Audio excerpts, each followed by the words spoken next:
Jenna, thanks. It's a story that has everyone talking. A ring of 7 men from Western Mass accused of stealing catalytic converters from hundreds of vehicles in Massachusetts and New Hampshire.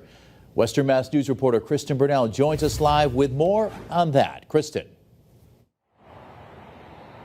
Chris, we're getting answers on the value of catalytic converters and how this group of men was able to make such a high profit off of them.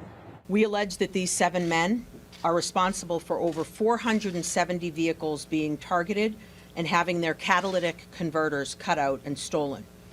The crime, according to court documents, takes less than 1 minute and effectively leaves these vehicles disabled.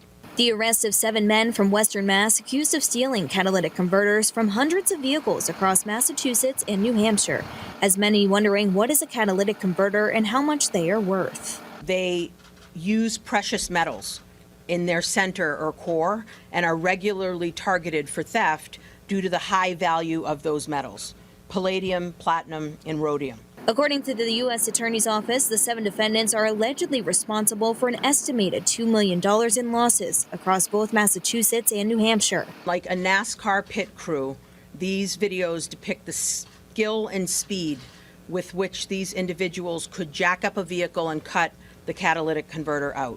On Wednesday, U.S. Attorney Rachel Rollins detailed how the stolen catalytic converters were sold to core buyers in Connecticut, New York, New Jersey, and Rhode Island. In this photo, you can see one of the defendants, Jose Torres of Springfield, unloading 25 catalytic converters to one man in East Hartford, Connecticut. According to court documents, the total value of those car parts is worth over $17,000. Western Mass News is getting answers on how this theft crew was able to make such a heavy profit on them. Catalytic converters are easy to steal.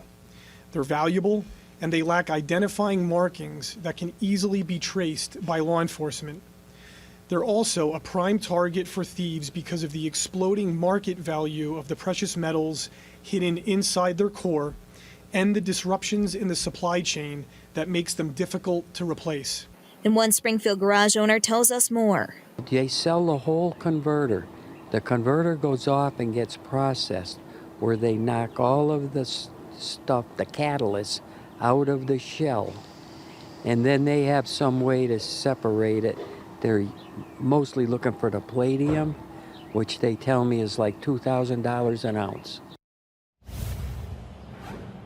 Coming up at 6, we're looking further into the legislation currently in place here in Massachusetts that is aimed at stopping catalytic converter thefts. Reporting live in Springfield, Kristen Burnell, Western Mass News.